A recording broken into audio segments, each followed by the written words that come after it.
They say your life can change with a phone call, a fire, or if you're real unlucky, a woman named Karen in charge of your HOA. But let me tell you, nothing will gut punch your soul like coming home and finding the place you built with your own hands torched to the ground, not by accident, but by a neighborhood committee drunk on power and $680 in fake fees. My name's Mike, and the day the HOA burned my lake mansion to ash, I realized I wasn't just fighting for my house, I was fighting for the very idea of home. Yeah, that happened. And if you've ever wondered how far a person will go when you back them into a corner, well, buckle up. Because Karen, the president, thought she'd already won. But she was about to find out what justice really looks like. It's the smell that sticks with me. Not like any regular fire. No, this was sharp and final cold ash mixing with pine needles and the sickly sweet aftertaste of something that should never have burned. My boots sank into what used to be the living room. The chimney was all that was left, poking up like a grave marker. That house, the one Sarah and I doodled out on napkins years ago now, just a black smudge on the earth. 30 years as a firefighter, I know what fire does, what it sounds like when it's hungry. But this wasn't hunger, this was a hit job. I walked around the ground crunching with melted glass and twisted metal, found the bed frame where Sarah passed away. I thought I'd cry, but what I felt was deeper. A kind of violation, like someone spit in your face and smiled. That's when I saw it, gold glinting under the soot. Dug it out with my hands, my knuckles raw, and there she was in the photo. Sarah leaning on the porch rail, hair still long, still healthy. This was her legacy. I was clutching that frame when Bill the fire marshal pulled up in his county truck. Wouldn't look at me, just cleared his throat and said, "Official report says controlled demolition and burn. Authorized." I stared at him, the words falling like bricks. Authorized by who? Bill, I was gone 2 days. He looked at his clipboard, then finally up at me, eyes full of something between pity and shame. The HOA said the property was abandoned in violation of covenants. I just shook my head. Abandoned. I'd just finished restoring it, turned it into a free retreat for Gold Star families, folks who lost loved ones in the service.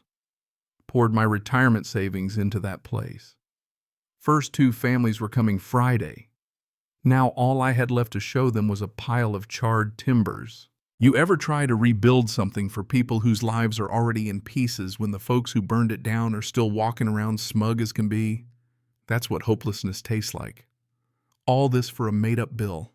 I never saw a single notice, never missed a tax. My family's owned this land 60 years back before the HOA ever existed. It all started a year before with a paper taped to my door. Before Karen, the HOA was just a name, mowed the common areas, kept to themselves. Then Karen Delincency got elected. She was a realtor with a clipboard and a smile that never reached her eyes. And she had a vendetta against anyone not falling in line, especially folks who'd been around longer than her. First letter. My dock's too long per a bylaw they passed last month. Same dock my dad and I built 20 years ago. Then came the fines. $50 for unapproved shingles, even though I'd just replaced them myself better than the originals. I sent proof, no answer. Next month, $100 for non-compliance. Another fine for pulling weeds by the dock stairs. It just kept coming like a drumbeat designed to wear me down. So I went to the HOA meeting. Room full of folding chairs, Karen at the head table, flanked by a couple of board members who looked like their job was to nod and look bored. I showed them my property survey. My land was recorded decades before the HOA wasn't even under their jurisdiction. Karen gave me that tight smile, then turned to the room and said, "We have rules to prevent squatters from bringing down the character of our neighborhood, even if they're squatting on a luxury lot.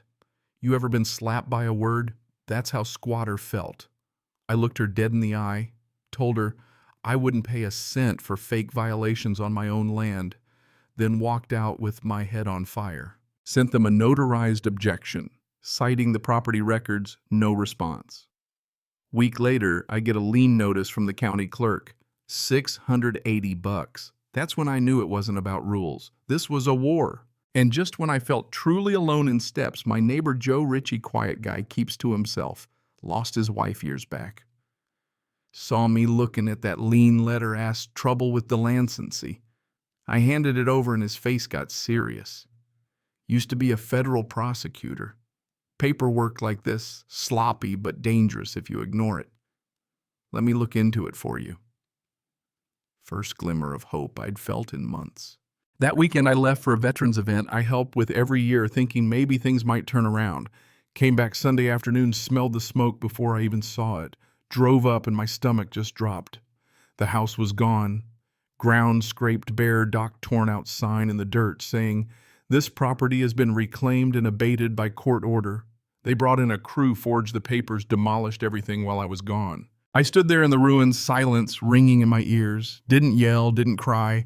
Just walked into the woods, sat on a log, and made a promise to Sarah, to the families that were supposed to find peace there, to myself.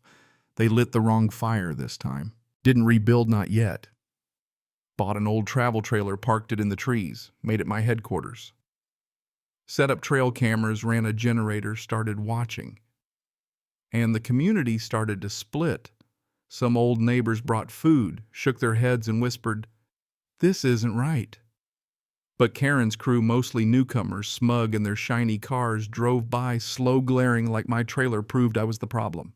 Then Karen sent her muscle Brent Cobb, a wannabe cop, in a white sedan with an orange light bar, strutting around with HO enforcement on the door, showed up banging on my trailer at 10 p.m. barking, "You have 24 hours to vacate." Next morning, orange sticker on my truck threatening to tow it. Every visit, every warning, I saved the footage. Meanwhile, Joe and I started digging public records, property sales, business filings. Patterns started to show. 5 long-time residents, retirees, forced to sell in the last 3 years. Every time a sudden flood of fines, a lien, legal threats. Then a buyout from a shell LLC that traced back to vacation rentals. Karen was hollowing out the neighborhood, turning it into a rental factory. My lot was the crown jewel, and she wanted to make an example out of me. But she got greedy, filed a real trespassing charge, trying to get me arrested on my own land. She had no idea she'd walked right into a trap Joe and I set. Because now we were playing by criminal court rules, real evidence. I called a reporter, Carla, known for exposing local corruption. Then called my old buddy Tank, a contract law specialist turned RV repairman. I asked Tank to look into a shell LLC connected to the HOA lands. 3 days later, Tank calls. Turns out the land all these common areas sat on wasn't owned by the HOA at all. The original developer had leased it to a company called Sterling Services LLC, which got dissolved a decade back, assets and legal standing up for grabs. I paid off the old tax bill, $1,500, and took ownership of the shell company. Now I was technically the landlord for every square foot of common area the HOA thought they ruled over. Printed the papers, posted notices on every board, every clubhouse, every mailbox, terminating the HOA's contract to manage those areas.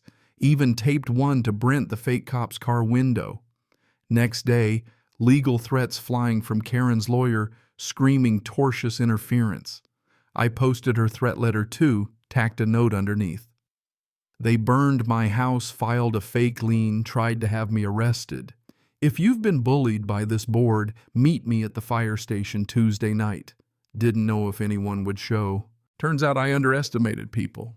The fire station was packed, standing room only, folks with stories of petty fines, threats, forged signatures.